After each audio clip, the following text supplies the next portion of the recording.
안녕하세요. 구수한 이야기를 담은 친구 같은 성주방송 92.7MHz 손정자의 두루치기에서 오늘은 이 땅에 찾아온 이방인들, 한국에서 46년 동안 풍성한 문화의 숲을 가꾼 임인덕 세바스티안 신부와 대구 경북 민주화운동과 노동운동에 공헌한 삶을 산 허창수 헤르베르트 신부, 그리고 중국인 건축가 강의광과 모문건, 그리고 독일인 건축가 알빈 신부와 화가 부통 신부에 대해 이야기하려고 합니다. 먼저 한국에서 46년 동안 풍성한 문화의 숲을 가꾼 임인덕 세바스티안 신부님의 삶에 대해서입니다. 1966년 독일을 떠나 배를 타고 먼 바다길을 건너온 한 청년이 부산항에 내렸습니다. 그의 이름은 하인리히 세바스티안 로틀러였습니다. 1935년 독일 뉘른베르크의 가톨릭 집안에서 태어난 그는 대학 재학 중 성 베네딕토 뮌스터슈발짝 수도원에 입회했습니다. 1965년 사제 서품을 받고 해외 선교에 헌신하기로 결심한 그가 수도사로 활동하려는 한국으로 정해졌습니다. 한국에서 활동한 경험 있는 선배 신부로부터 지구 건너편에 있는 한국 이야기를 처음 들었습니다. 세바스티안 신부는 경부선 열차에 몸을 싣고 경북 칠곡군에 있는 베네딕토 외관 수도원에 도착했습니다. 6세기 성 베네딕토회가 우리나라에 처음 온 것은 1909년이었으며 1920년대 베네딕토회는 오늘날 북한의 원산 지역에 덕원 수도원을 세웠습니다. 광복 후 남북 분단으로 원산에서의 선교 활동이 힘들어지자 남하하여 1952년 외관의 수도원을 설립했습니다. 성 베네딕토 수도에는 기도하고 일하라를 모토로 삼고 있고요. 외관 수도원은 대구 교구로부터 위임받은 6개 지역 사목을 담당하는 한편 농장과 출판사를 운영했습니다. 1962년에 시작한 출판사 이름은 분도였습니다.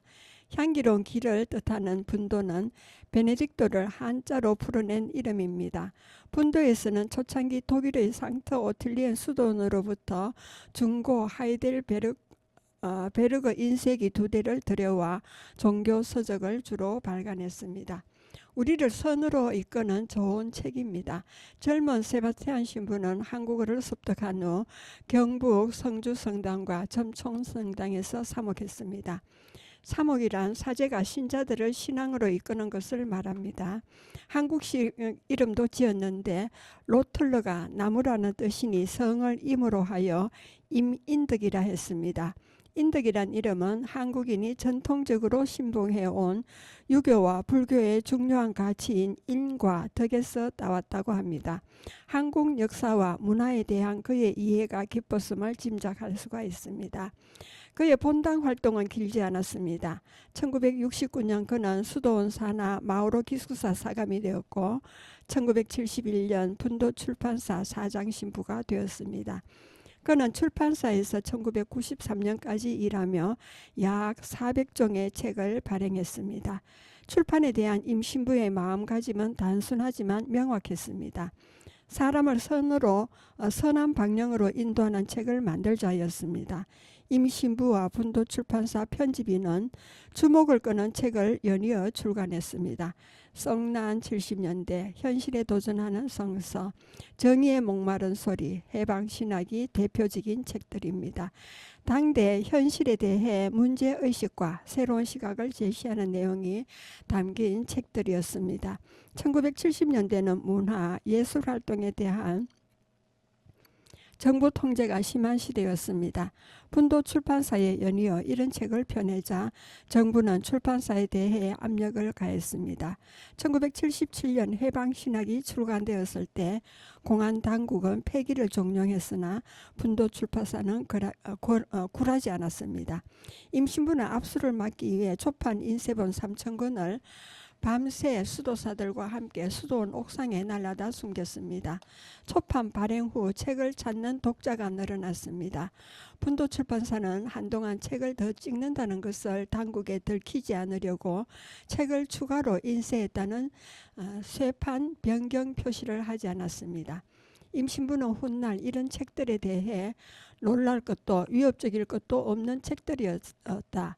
책을 펴낸 것은 주님의 말씀에 따라 현실과 우리 자신을 판단하고 서로 간의 사랑을 북돋움으로 참된 의미에서의 인간 해방, 그리스도께서 선물로 주신 그 해방을 실현해보자는 것이었다라고 수리했습니다. 이 외에도 분도출판사는 신학 관련 서전을 꾸준히 출간했습니다. 또 꽃들에게 희망을 아낌없이 주는 나무 등 우화 성격의 도서를 발간하기도 했습니다. 이혜희 수녀의 시집과 아동문학가 권정생의 동화, 파나가 이철수의 책도 냈는데 이런 책은 베스트셀러가 되었습니다. 책을 좋아하는 사람이라면 분도에서 나온 책 한 권쯤은 읽어보았을 것입니다. 양서를 꾸준히 발행하면서 분도 출판사와 임신부의 이름은 한국 사회에 조금씩 알려지게 되었습니다. 양심과 평화, 품위, 영상을 통해 보여준 메시지와 영상이 담겨지게 됩니다. 출판사 경영을 맡을 무렵 임신부는 또 하나의 길을 시작했는데 시청각 매체를 통한 사목 활동이었습니다. 그는 1971년 성 베네딕토 시청각 종교교육연구회를 만들었습니다. 연구회는 슬라이드 필름과 녹음 테이프 같은 시청각 교리 교재를 만들어 보급했습니다. 또 종교영화 필름을 구해 성당, 학교, 일터를 방문해 임신부가 직접 영상기를 돌렸습니다. 임신부는 좋은 영화는 사람의 품위와 구원, 양심, 평화, 인권 같은 메시지와 영성을 발견하게 해준다고 생각했습니다. 그는 종교 영화 외에도 1970년대 한국에서 접하기 힘들었던 스타인백 소설이 원작인 분노의 포도 같은 명작을 상영했습니다. 또 20세기 예술 영화의 거장인 스웨덴 잉마르 베리만과 폴란드의 크시토프 키에슬로프스키와 러시아의 안드레아 타르코프스키의 작품을 비디오로 제작해 국내에 보급했습니다. 이들 영화는 당시 서구 예술 영화에 목말랐던 한국인들에게 담비 같은 것이었습니다. 무성 영화 시절 전설의 배우 찰리 채플린의 영화를 소개한 것도 역시 임신부였습니다. 소박하고 쾌활했던 임신부는 그 시절 한국인과 함께 한자리에서 한국 유행가를 멋들어지게 부르기도 했습니다. 영화 상영이 끝난 후 뒤풀이 자리에서 막걸리에 김치를 곁들여 사람들과 이야기꽃을 피우기도 했습니다. 1980년대 임신부는 1980년 광주 민주화 운동의 현장 육성을 담은 테이프와 인쇄물을 제작해 배포하기도 했습니다. 이 일로 곤욕을 치르기도 했지만요. 그러나 굴하지 않았습니다. 신앙과 양심에 따라 마땅히 해야 할 일을 할 뿐이라고 생각했습니다. 그리고 1980년대에 그가 헌신한 것이 또 있었습니다. 수도원에서 건립한 한센인 정착촌 주민들의 자립을 위해 힘을 쏟은 것입니다. 1987년 그는 교통사고를 당해 여러 차례 수술을 받고 3년 남지에 누워서 지내야 했습니다. 그 후에는 지팡이를 짚고 다녀야 했으나 수도사로서의 소명을 다하는 일을 멈추지 않았습니다. 2012년 분도출판사는 설립 50주년을 기념하는 책 중 하나로 임인덕 신부 평전인 책으로 노래하고 영화로 사랑하다를 권은정이 지은 책을 출간했습니다. 수도사로서 자신의 소명을 다했을 뿐이라 생각했던 임신부는 자신의 생애를 책으로 나온 것을 자랑스러워하지 않았습니다. 하지만 객관적으로 그의 삶을 책으로 정리할 가치가 충분했습니다. 이 책에서 임신부는 이렇게 말했습니다. 나는 예수님의 말씀과 자유와 사랑과 용서라는 가치관을 전하고자 이 땅에 왔다. 그것 말고는 아무것도 생각하지 않습니다. 라고 임신부는 46년간 수도사로 활동하며 자신의 성인임에 부응하듯 한국의 풍성한 문화의 숲을 가꾸었습니다. 2014년 그는 신병치료차 독일 뮌스터 슈발짝 수도원에 머물던 중 선종했습니다. 그리고 대구 경북 민주화운동과 노동운동에 공헌한 허창수 헬베르트 신부의 삶에 대한 이야기가 되겠습니다. 성 베네딕토 수도에 소속 헬베르트 보타바 신부가 한국에 온 것은 1972년 10월 15일이었습니다. 이튿날인 10월 17일 한국 정부는 대통령 특별선언을 발표했습니다. 주요 내용은 헌법 개정을 위한 예비 조치인 비상계엄령 선포와 새 헌법 개정안 공고가 있었습니다. 유신헌법은 국민투표를 거쳐 1972년 12월 27일 공포되었습니다. 모국 독일을 떠나 한국에 갓 도착한 헬베르트 보타바 신부가 유신헌법 발표를 대서특필한 신문의 보도 내용을 완전히 이해하긴 힘들었을 것입니다. 그러나 이 사건은 훗날 한국에서 보낸 그의 삶에 중요한 영향을 끼친 사건이 되었습니다. 신부가 한국 상황을 파악하는 데는 긴 시간이 걸리지 않았습니다. 한국어 학당에 다니며 공부하던 어느 날 수업호의 모임에서 한 학생이 유신헌법의 부당성을 말했습니다. 그러자 교사가 누가 들으면 큰일 난다며 학생을 저지했습니다. 신부는 이 장면을 보고 충격을 받았습니다. 일상에서 표현의 자유가 억압되고 있음에 놀란 것이지요. 신앙은 하늘의 문제가 아니라 이 세상의 문제였습니다. 1941년 태어난 그는 1968년 독일 뮌헨 대학 신학과 재학 중 사제 서품을 받았습니다. 그는 철학 박사 학위를 가진 지성인이자 양심의 소리에 오롯이 따르는 사람이었습니다. 또 어려서 익힌 바이올린 연주를 즐겼을 만큼 예술적 감수성을 가진 사람이었습니다. 한국 정착 후 그는 허창수라는 한국 이름을 지었습니다. 시간이 지나면서 한국의 정치와 사회 상황에 대해 자세히 알게 된 그는 반체제 인사에 대한 정치적 탄압과 고문 이야기에 고심했습니다. 성직자로서 살기를 결심한 나는 한국에서 이 현실에 어떻게 대응해야 하는가였습니다. 그의 첫 사몽은 1974년 경북 성주성당 보좌신부였고 사목 활동을 하면서 사회활동 참여를 시작했습니다. 허창수 신부는 훗날 한 인터뷰에서 이렇게 말합니다. 와서 얼마 후 곧 사회운동을 하게 될 수밖에 없었다. 내가 가지고 있는 종교적 믿음은 하늘에 있는 신성에 한정된 문제가 아닙니다.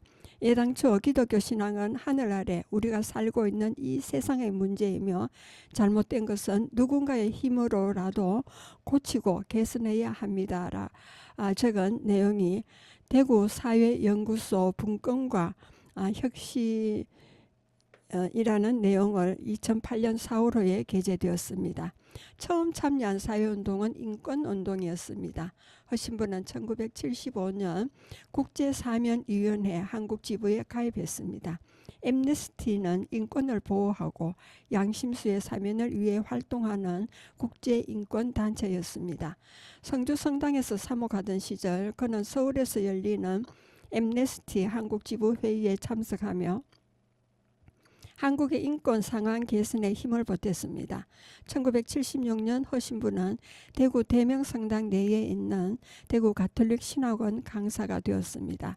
이후 신학원에서 대구 엠네스티 회원들의 모임이 자주 열렸으며 이 활동은 자연히 민주화 운동으로 이어집니다.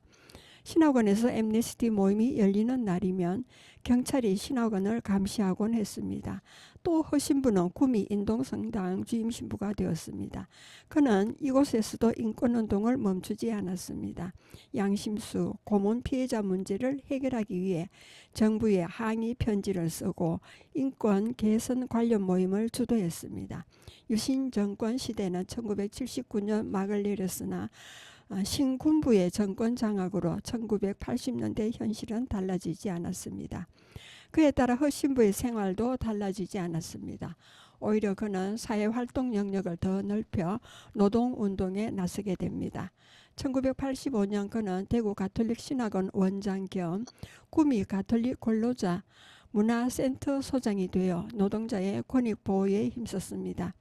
공안 당국의 감시와 위협은 그의 일상이 되었습니다. 1970년대 정부가 인혁당 사건의 부당함에 항의하던 몇몇 외국인 성직자를 국외로 강제 추방했던 것처럼 늘 추방의 가능성을 안고 있었습니다. 그러나 허신부는 위협에 꺾이지 않았습니다. 1987년 6월 한국에서 직선제 개헌을 요구하는 민주화 운동이 일어났을 때 허신부가 있던 대구 가톨릭 신학원과 대명성당은 당시 대구 지역 민주화 운동의 거점 중 한 곳이었습니다.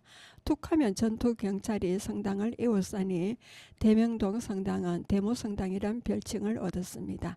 마침내 1987년 6월 민주화 운동을 거점으로 한국의 정치, 인권 상황은 개선되었지만 1990년대 초반까지도 허신부는 공안 당국의 요주의 인물이었습니다. 한 번은 형사가 이렇게 말했다고 합니다. 제발 그냥 조용히 신분이만 하세요 하자 허신부는 이렇게 응답합니다. 길을 가다가 한국인이 다쳐서 쓰러져 있는 것을 보았는데 단지 내가 외국인이라는 이유로 쓰러진 사람을 지나쳐야 합니까? 라며 대꾸했다고 합니다. 자신의 신념에 최선을 다한 삶을 살게 됩니다. 3.5 활동에 더하여 적극적인 현실 참여로 허창수 신부는 늘 바빴습니다. 또 신경을 곤두세워야 하는 일이 잦았으며 과로와 과민은 그의 건강을 상하게 했습니다. 결국 파킨스병에 걸린 것입니다. 유창했던 한국말이 어눌해졌고 손떨림 증상으로 더 이상 바이올린 연주를 할 수 없게 됩니다. 매일 약을 먹어야 하는 생활이 시작되었고요.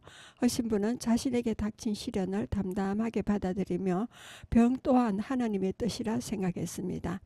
몸이 불편해도 웃음과 유머를 잃지 않았고 좌절하는 모습을 보이지 않았습니다.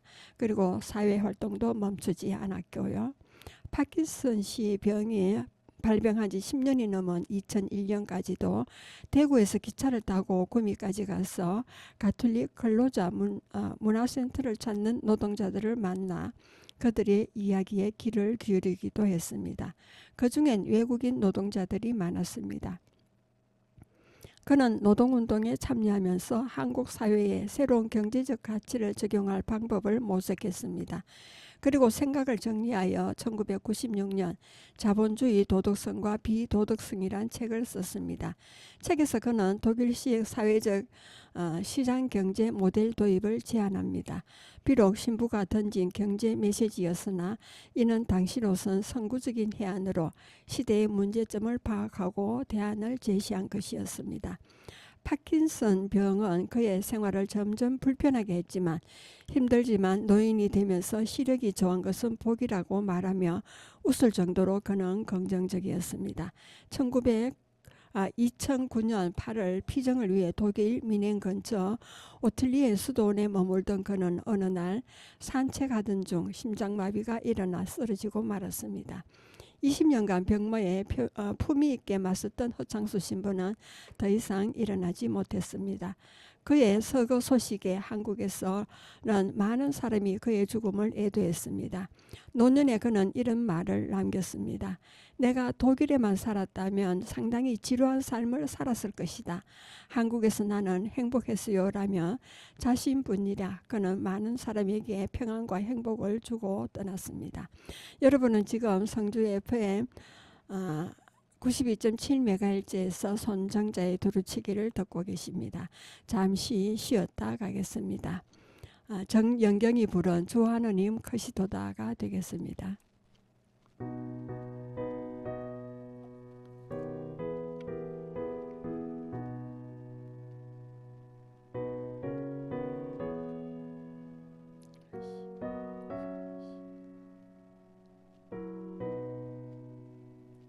주 하느님 지으신 모든 세계 내 마음속에 그리워볼 때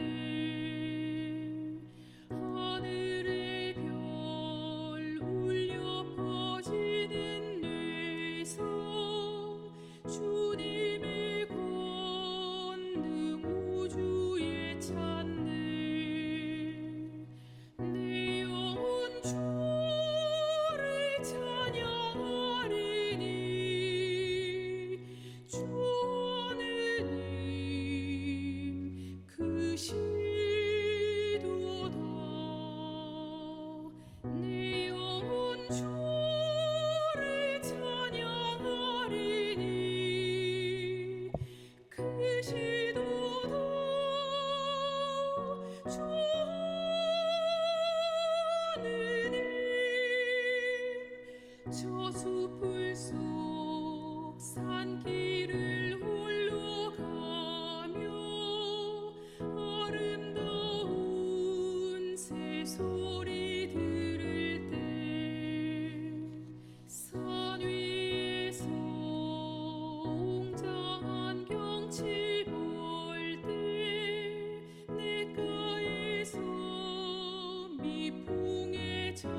예, 이어서 계속하겠습니다. 이번에는 대구 시민과 더불어 120년을 함께한 좋은 친구 중국인 강의광과 모문금 이야기가 되겠습니다. 무더운 6월 오후 오래간만에 대구 종로의 진골목을 찾았습니다. 골목 입구에 새로 들어선 근사한 한옥 스타일의 대형 카페에서는 손님들이 커피를 마시며 한가하고 평화로운 오후 시간을 즐기고 있었습니다. 그런데 이 한옥이 생기면서 이전에 잘 보지 않았던 건물 하나가 모습을 드러냅니다. 뒷모습이긴 하지만 그건 바로 대구 화교 소학교입니다. 조금 더 걸어가니 1937년 일본풍으로 건축된 정소학과 의원과 바로 옆에는 1929년에 지은 벽돌로 된 2층의 대구 화교 협회 건물이 나타났는데 주변에서는 공사가 한창이었습니다. 건축 표지판에 따르면 올해 8월 6일 완공 예정이고 지하 2층, 지상 13층의 생활 숙박 시설이 들어선다고 했습니다. 대구 화교협회 건물을 병풍처럼 둘러싼 형태가 새 건물이 들어서면 대구 화교협회는 상당 부분 가려져 길에서 보이지 않게 됩니다. 대구 화교 소학교 운동장으로 들어가 보니 시간이 멈춘 듯이 이전과 똑같은 풍경이 펼쳐집니다. 운동장을 나와 경상감령공원 방향으로 조금 내려가니 중국집 영생덕 간판이 눈에 들어오게 되는데 중국식 호떡인 탕후샤오를 맛있게 구워내던 식당입니다. 입구 오른쪽에 물만두를 비롯한 이 집의 대표 메뉴 샘플을 전시한 진열관을 갖추고 있었습니다. 이런 스타일의 중국집은 대개 이전에 호떡집을 하던 곳입니다. 영생덕에서 청라안덕 쪽으로 150m 정도 걸어가면 왼쪽으로 낯선 2층 건물이 나타납니다. 대만풍의 건물인 대구 중화기독교회입니다. 1967년부터 이 자리를 지켜왔으니 곧 환갑을 맞게 됩니다. 대구 화교 중고등학교는 조금 떨어진 대봉동에 있습니다. 1970년 현재 교사와 기숙사 건물이 건축됐습니다. 그리고 달성군 가천면 주리에는 대구에서 삶을 마감한 화교들의 공간인 대구 화교 공동묘지가 있습니다. 한국의 일반 묘지와 달리 많이 달라 화교 묘역이라는 것을 금방 알 수가 있습니다. 계산성당 유스티노 신학교와 성모당 시공을 도맡은 강의관에 대한 이야기입니다. 대구에 화교가 정착한 것이 1905년이니 대구 화교의 역사는 130년이 됩니다. 대구 화교는 화교 사회의 구심점이 되는 대구 화교협회와 화교 자재를 교육하는 화교 소학교와 중고등학교, 종교시설인 교회와 공동묘지를 갖추면서 대구 시민과 130년을 더불어 살아오게 됩니다. 현재 대구 화교의 인구는 경북 지역을 포함해도 1000명 정도에 불과합니다. 번창기의 4분의 1 수준입니다. 여기에는 1992년 한중 수교 이후 대구에 정착한 중국인 신화교는 포함되지 않습니다. 근대부터 살아온 중국인을 노화교, 이와 대비해 그들을 신화교로 부릅니다. 대구 화교 사회가 130년의 역사 속에서도 자신들만의 정체성을 유지하면서 대구에 여러 발자취를 남긴 데는 그들을 이끌어간 지도자의 역할과 헌신이 컸습니다. 대구 화교 사회 초창기 초석을 다진 대표적인 인물은 강의광과 모문금이었습니다. 강의관은 1910년대 초반 대구에 정착하게 됩니다. 현재 대구 천주교 대구교구의 프랑스인 초대 드망저 안세화 주교는 1911년 부임하자마자 주교관과 신학교 건축을 계획하고 이를 위해 필요한 건축 기술자를 중국 북경 광구에 요청했는데 이때 온 사람이 강의관이었습니다. 강의관의 고향은 산동성 황현으로 현재 롱크우시로 두가촌이었습니다. 황현은 근대 상업이 매우 발달한 지역으로 황현의 상인들은 조선뿐만 아니라 만주와 블라디보스토크에서 활발한 경제 활동을 전개했습니다. 강의관은 더망저 주교의 신뢰를 바탕으로 대구 교구의 초창기 대부분의 성당 건축물 시공을 주도했습니다. 1912년에서 13년에는 교구청 주교관을 시공하고 1914년에서 15년에는 유스티노 신학교 성당과 대구 샬트러 성바오로 수녀회 코미네관을 시공했습니다. 이때 그는 신학교 성당 제대의 석단을 기증하기도 했습니다. 수녀원의 코미네관 1층은 예배실과 유아원, 2층은 침실, 지하는 식당 및 창고로 사용되었으며 지금도 보존이 아주 잘 되어 있습니다. 이들 벽돌 건축물은 푸아넬, 로베르와 같은 프랑스 신부에 의해 설계되었습니다. 강의관은 1918년 5월 20일부터 10월 25일 사이에 계산성당 정축공사를 맡았습니다. 계산성당은 원래 1899년 한옥형 성당으로 건축되었지만 지진으로 인한 화재로 소실된 이후 서울 명동성당의 설계와 시공을 담당한 푸아넬 신부와 화교 짐 베드로가 1902년 12월 새로 석조 성당을 완공했습니다.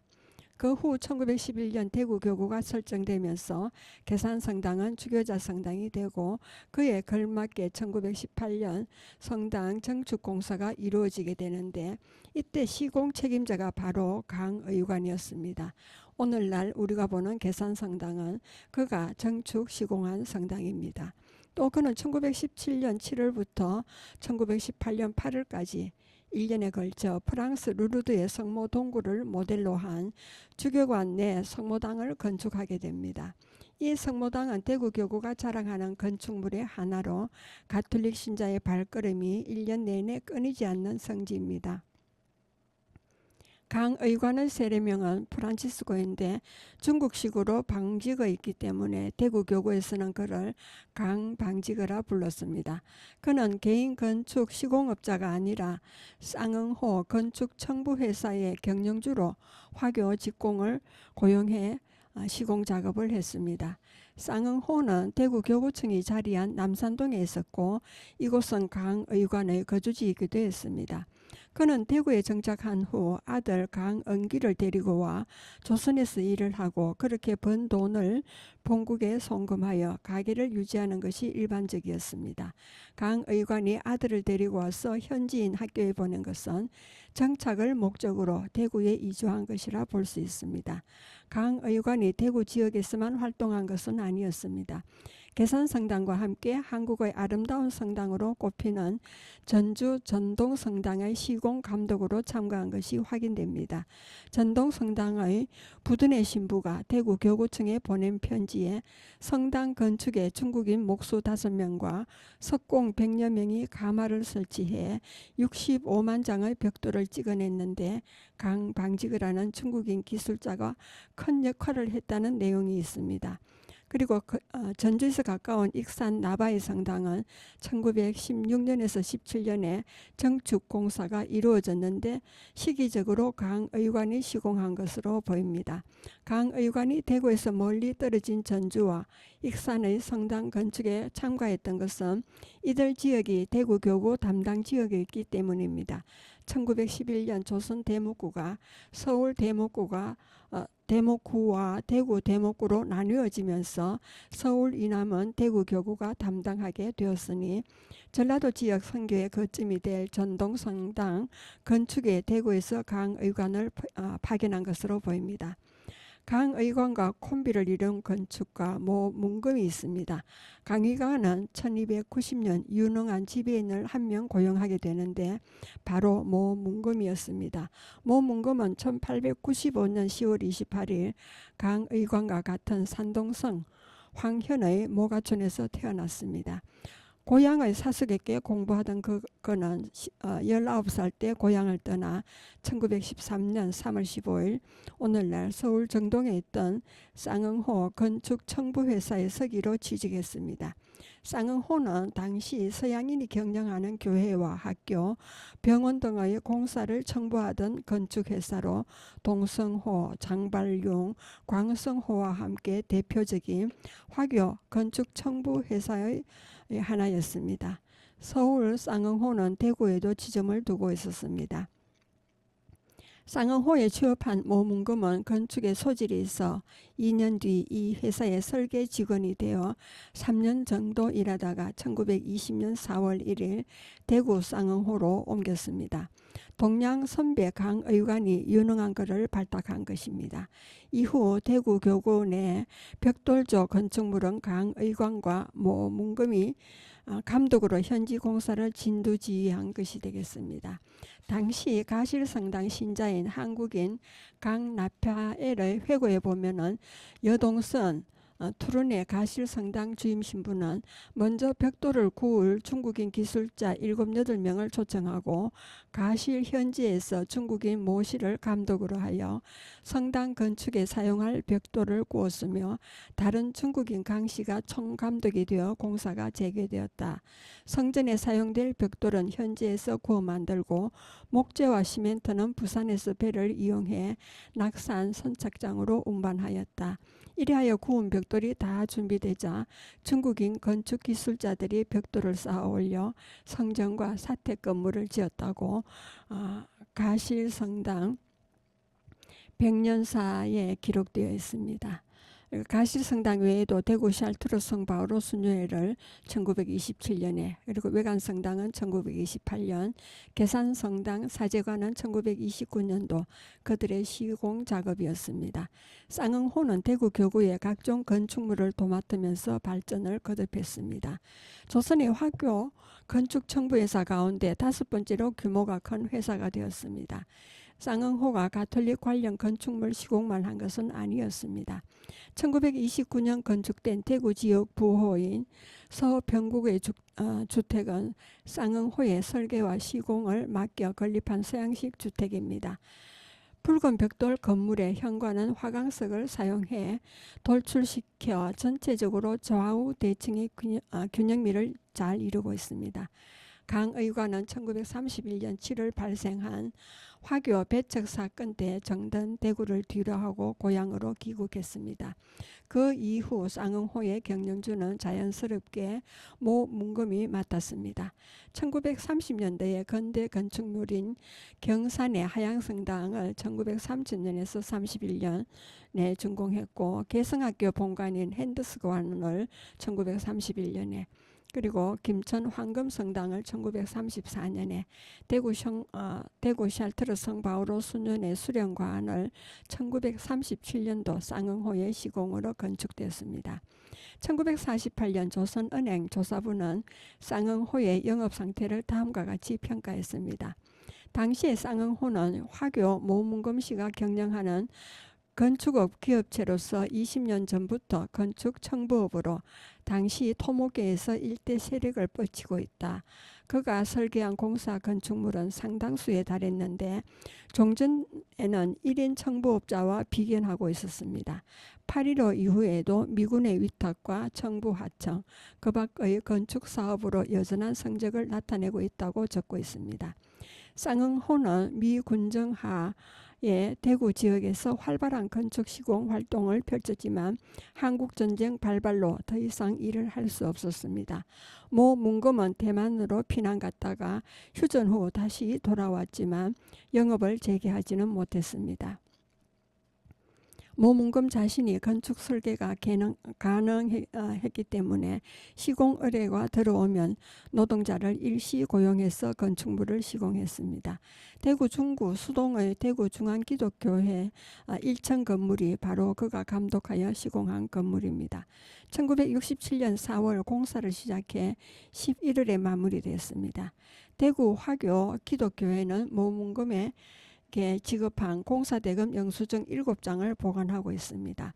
이들 영수증은 모 문금이 친필로 자신의 이름을 쓰고 도장 찍은 것으로 당시 그가 받은 금액은 84만 원이었습니다.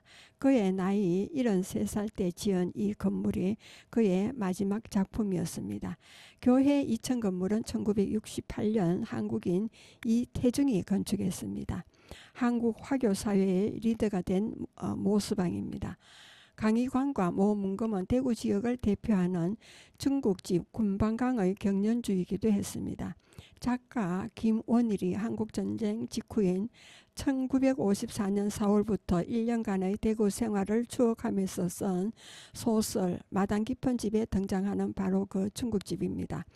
약정 골목에서 직각으로 꺾어 종로통으로 내려가면 군방각이란 대구시에서 가장 큰 청요리 집이었는데 무슨 연애라도 있는 날은 정문 앞에 버스며 승용차가 여러 대 대기하고 있었습니다. 나로서는 제비처럼 날렵한 까만 승용차를 보기도 서울 생활 이후 그때가 처음이었다고 적고 있습니다. 군방각은 종로의 센트럴 관광 호텔 자리에 있던 고급 중국 요리집이었습니다. 1920년대 영업을 시작해 1960년대 말 문을 닫기까지 50년간 영업을 했습니다. 이곳을 찾는 손님은 대구에서 내노라 하는 유지들이었습니다. 예식장과 호텔이 없던 시대였어 유지들은 혼인과 회갑년, 칠순잔치와 같은 각종 행사는 군방각에서 했습니다. 한창 잘 나갈 때는 고용인만 해도 요리사와 직원을 포함해 20여 명에 달했습니다. 하지만 1960년대 초 화교 이경문이 기린원을 개업하면서 군방각의 기세는 시들기 시작했습니다. 기린원은 현대식 시설과 유명 조리사의 요리기술, 친절한 서비스, 당시로는 파격적인 식후에 손님이 직접 아이스크림을 담아 먹을 수 있도록 해 큰 인기를 끌었습니다. 군방각은 점차 경쟁력을 상실해 결국 문을 닫고 말았습니다.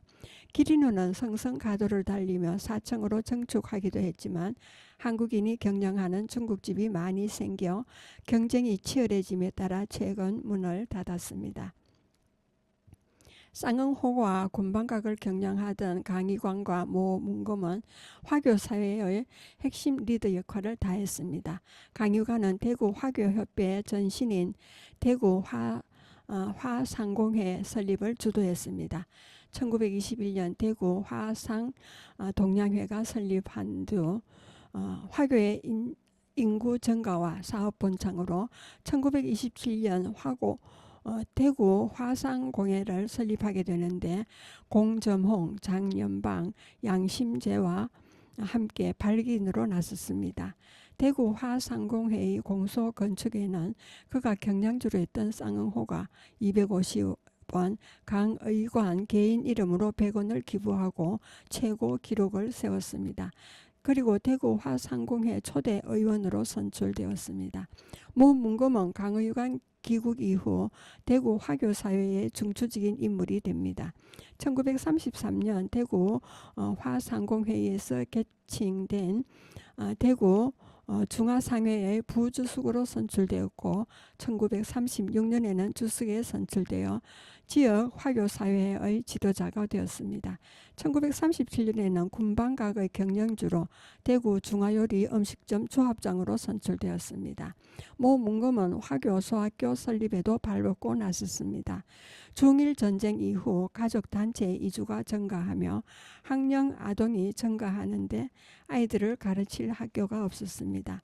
그는 대구 중화상회 주석의 신분으로 중화민국 서울 총영사관과 부산 영사관을 방문해 정부 보조금을 받을 수 있도록 진정하고 행정당국에 학교 설립 허가를 요청했습니다.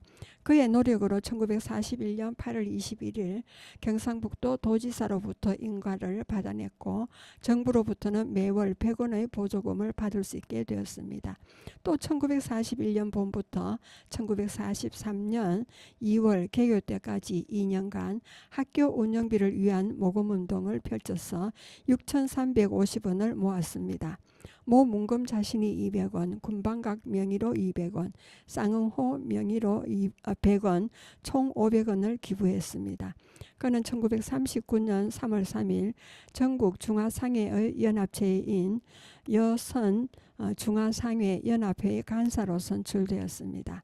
1942년 3월 20일 여선화교 대표 대회에 초빙되어 서울의 화교 중학교 설립준비위원으로 선출되기도 했습니다. 대구 화교 리더를 넘어 조선 화교 전체의 리더가 된 것입니다. 모 문금은 광복 직후에도 여전히 대구 중화상회 회장과 대구 화교 소학교의 교장을 맡고 있었습니다. 학교수 증가로 기존의 상회 건물 내 교실로는 학생을 수용할 수 없게 되자 자신이 시공한 서병국 주택으로 이전을 추진했습니다. 700만 원 이상의 거금이 드는 일이라 대구 지역뿐만 아니라 서울과 인천의 화교들에게도 모금 활동을 펼쳐 568만 원을 모았습니다. 그는 쌍응호 명의로 52만 원, 군방각 명의로 39만 원, 총 91만 원을 기부했습니다. 한국전쟁 발발 직전인 1950년 4월 대구 화교 소학교는 구 중화상회 건물에서 서병국 주택으로 이전하게 됩니다. 건물 1층에는 중화상회의 사무실을 두었고 지금은 화교협회 사무실로 사용되고 있습니다. 모 문금은 1968년 74세로 부인과 함께 아들이 있는 대만으로 재이주하게 됩니다. 그는 대구 시민으로부터 모수방이라 불릴 정도로 우리의 하오평 여우, 좋은 친구였습니다. 50년간 대구 사람으로 살다 간 모 문금의 삶의 흔적은 지금도 대구 여기저기에 잘 살아 숨지고 있습니다. 여러분은 지금 성주 FM 92.7MHz에서 손정자의 두루치기를 듣고 계십니다. 잠시 쉬었다 가겠습니다. 양직루의 용기가 되겠습니다.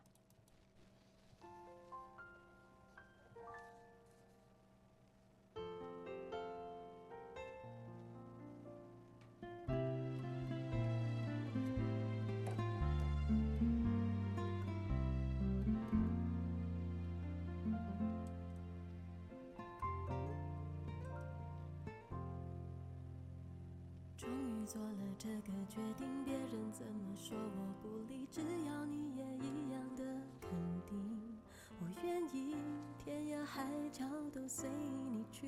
我知道一切不容易，我的心一直温习说服自己，最怕你忽然说要放弃。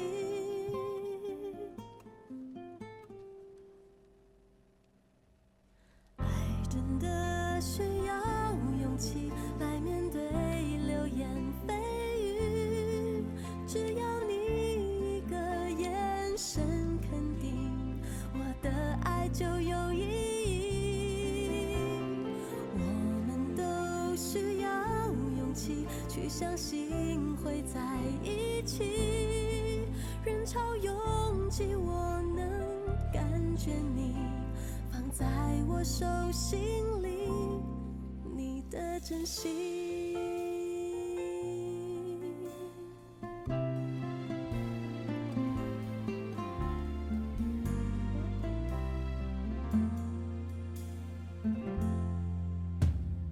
终于做了这个决定，别人怎么说我不理，只要你也一样的肯定，我愿意天涯海角都随你去。我知道一切不容易，我的心一直温习说服自己，最怕你忽然说要放弃。爱真的需要勇气来面对流言蜚语，只要你一个眼神肯定，我的爱就有意义。我们都需要勇气去相信会在一起，人潮拥挤我能感觉你放在我手心里，你的真心。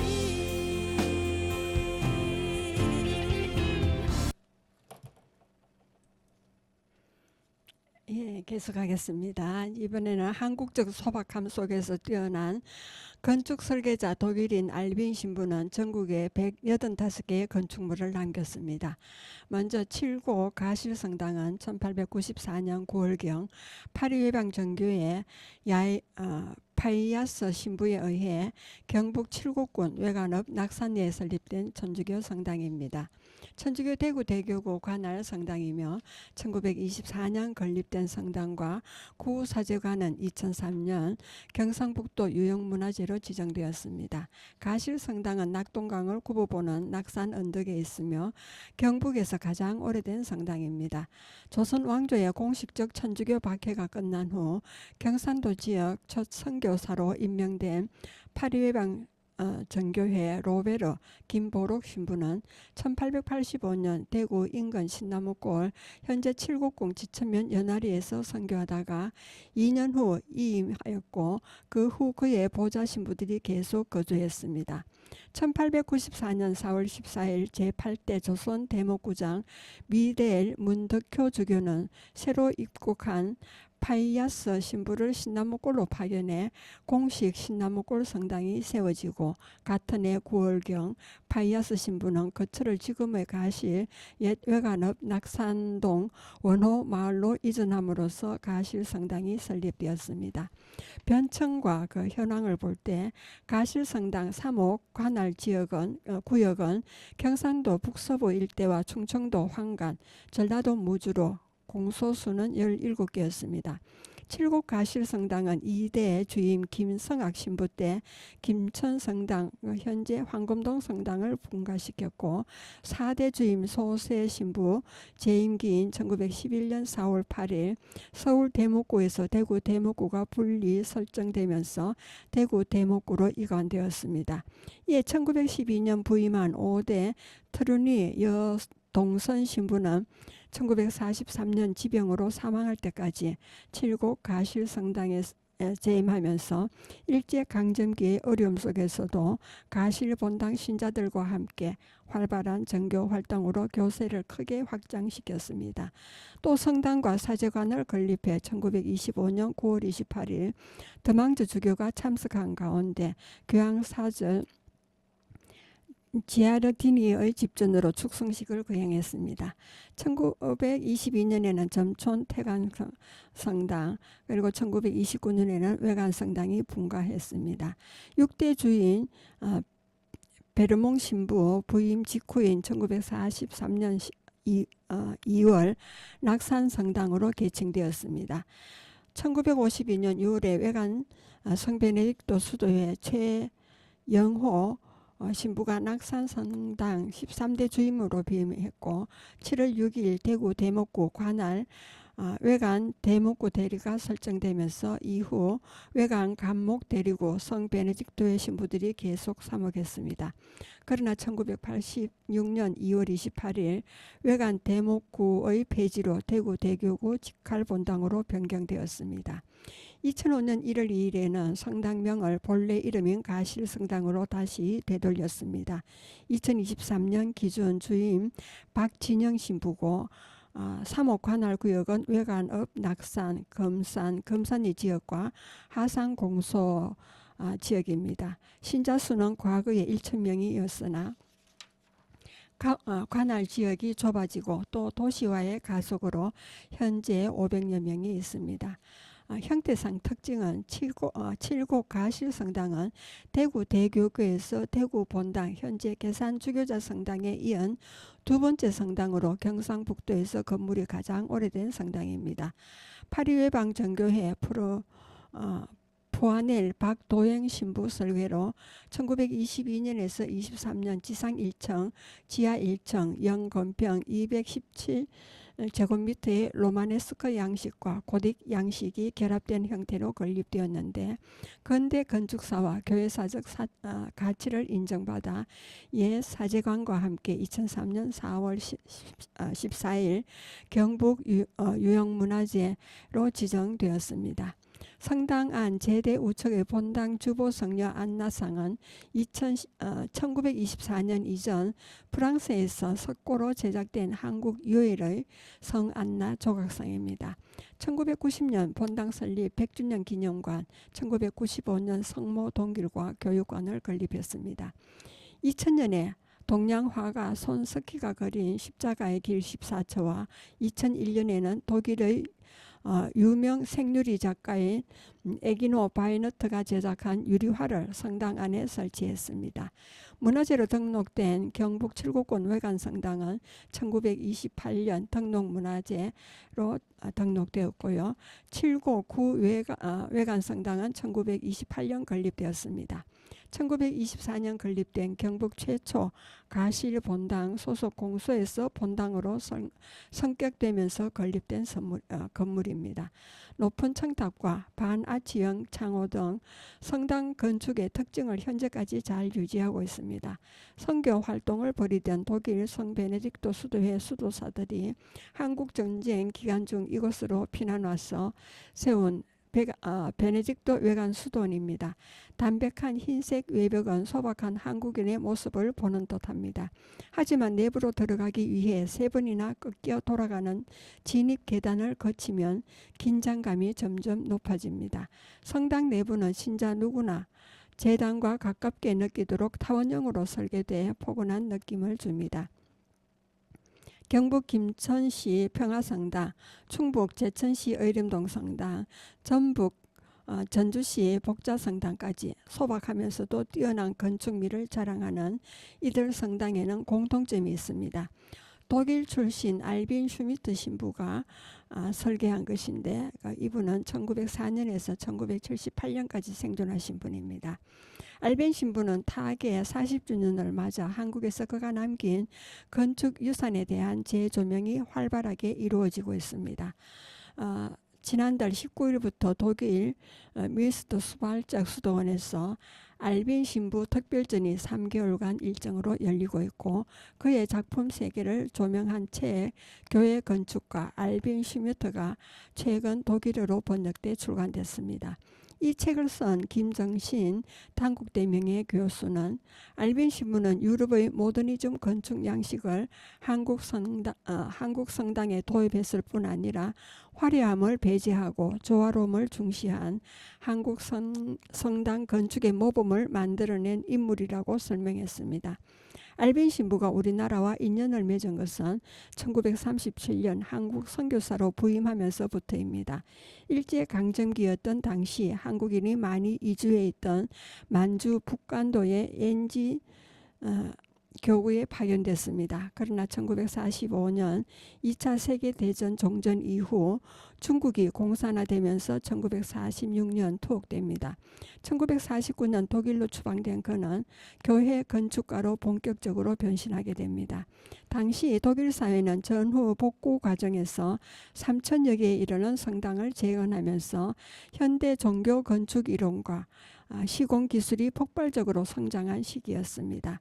이후 알빈 신부는 1958년 경북 김천시 평화성당 설계를 시작으로 20년간 한국 성당 건축의 중흥을 이끕니다.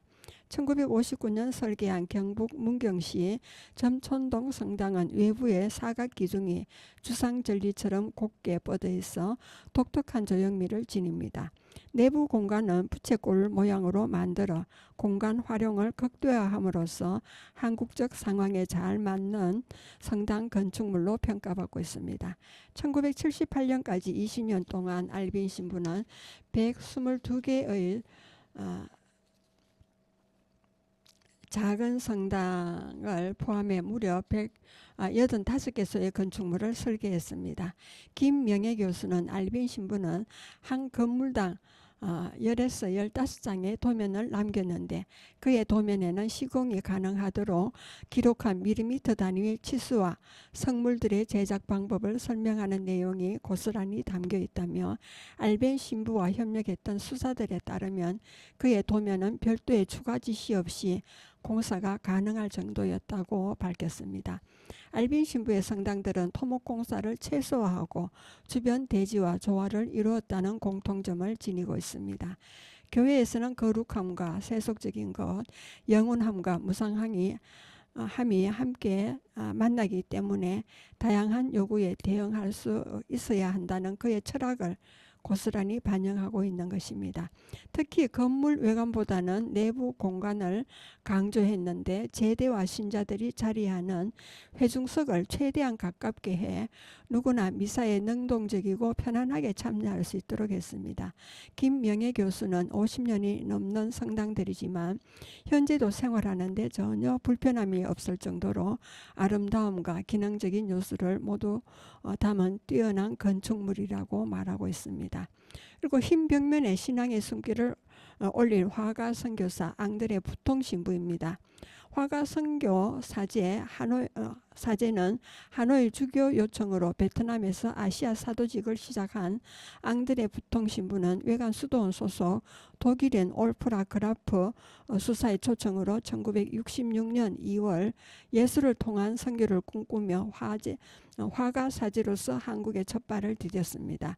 어린 시절부터 그림의 두각을 나타내었던 그의 성장기 프랑스의 미술 세계는 근대를 뛰어넘어 현대로 향해 가고 있었습니다.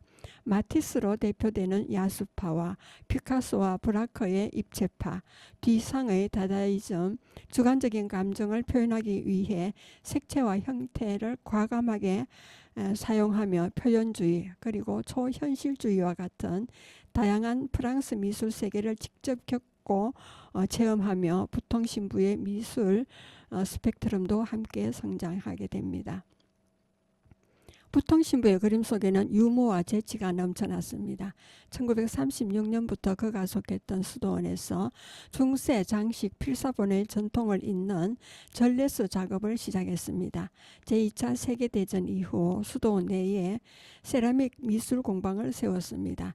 교회 장식 화가로서는 처음으로 1949년 모로코 부타줄트의 성녀 발바라 성당의 천장화를 그렸고 1951년에는 성녀 발바라에 관한 책을 저술했습니다. 1962년부터 1963년까지 이스라엘 예루살렘에 체류하는 동안 베네딕토의 수도원인 성모 영면 성당 지하 경당에 프레스코 벽화를 제작했습니다. 선교의 장이 된 성당 흰 벽입니다. 부통 신부가 한국으로 향할 무렵 그는 이미 프랑스 고딕 성당의 넓은 벽면을 아름다운 빛으로 채우고 있는 장미창과 스테인글라스에서 성경 말씀에 대한 도상학적 표현과 중세 필사본의 섬세한 장식 기법을 터득한 상태였습니다. 당시 한국 교회는 증가하고 있는 새 신자들을 위해 곳곳에 크고 작은 여러 성당을 건축하는 중이었습니다. 안타깝게도 성당 내부의 벽면은 보통 창백한 흰색으로 칠하는 게 전부였습니다. 오히려 그런 상황은 부통 신부에게 있어 성경 말씀을 묵상하여 얻은 영감의 기도 내용을 그만의 고유한 기법을 담아낸 벽화의 형태를 표출할 수 있었던 선교의 장이 되었습니다. 부통 신부는 1966년부터 1976년까지 약 10년 동안 외관 수도원 소속 독일인 건축가인 알빈 슈미터 신부가 지었던 성당을 비롯해 다른 여러 성당과 가톨릭 회관에 약 150여 점 이상의 내부 장식을 구상했고 벽화들을 그렸습니다. 특히 제2차 바티칸 공의의 정신에 따라 한국인들의 정서와 풍습, 사면의즘 성격 등을 연구, 재해석해서 1960년에서 70년대 한국 고유의 가톨릭 성미술을 제작하고 이를 토착화시키고자 했습니다. 국내에 남아있는 부통 신부의 벽화에서 그가 경험하고 보았던 그 당시 사람들의 생활상과 머리 모양, 한국 고유의 의상과 제스처 등을 정감 있는 표현 방법으로 구현해낸 그만의 독특한 예술적 표현들을 찾아볼 수 있습니다. 이와 같은 양식으로 그는 성경의 말씀을 시각화하여 예수 성탄, 그리스도의 세례, 십자가의 예수, 그리스도의 부활, 최후의 만찬, 산상설교, 성모 영보, 성가정, 엠마오로 가는 길 등 수많은 작품을 완성했습니다. 이 과정 중 그의 의도는 벽화를 바라보는 신자들이 하느님의 깊은 사랑을 잘 깨닫고 그 애덕이 신자들에게 전달되게 하려는 것이었습니다. 전국을 떠돌며 남긴 신앙의 붓자취입니다. 단순화된 굵은 선과 강력한 보색 관계의 색채를 주로 사용해 그려진 벽화는 높이 2m부터 시작해 최대 8, 9m에 걸쳐 있었습니다. 그는 나무 사다리를 타고 올라가 긴 막대에 달린 붓과 롤러를 이용해 빠르게 그림을 그려나갔습니다. 주로 작은 시골 성당의 벽화를 그렸던 그는 무거운 화구를 들고 지며 좁은 시골길을 걸어다니며 크고 작은 벽화들을 남겼습니다. 부통신부는 서울대교구, 대구대교구, 안동교구, 대전교구, 광주대교구, 춘천교구 등 전국에 걸쳐 작품을 남겼습니다. 특히 외관 수도원이 관할하던 경북 문경군과 성주군, 선산군, 김천시 그리고 7곡군 중심으로 가장 많은 벽화를 그렸습니다. 현재도 벽화가 가장 많이 잘 보존된 지역도 대구 대교구와 안동교구 중심의 경북 지역입니다. 지금은 부통신부의 벽화 다수와 또 다른 형식의 그의 작품들이 재건축과 같은 문제로 소실되기도 했습니다. 또 그 가치가 잊혀 덧칠로 지워지기도 했지만 우리는 다행스럽게도 여러 성당과 공수에 남아있는 90여 점의 작품들을 오늘날에도 만나볼 수 있습니다. 이런 노고에도 불구하고 안타깝게도 부통신부는 한국 천주교 미술계에서 별다른 인정을 받지 못한 채 1977년 쓸쓸히 한국을 떠나 프랑스 북부의 위스크 수도원으로 돌아갔습니다. 이후 한국에서 제작하고 싶었으나 실현하지 못한 세라믹화를 제작해 노년을 보내던 중 1980년 3월 66세에 하나님의 품으로 돌아갔습니다. 예, 여러분은 지금까지 성주 FM 92.7MHz에서 손정자의 두루치기를 들으셨습니다. 예, 들어주셔서 감사합니다.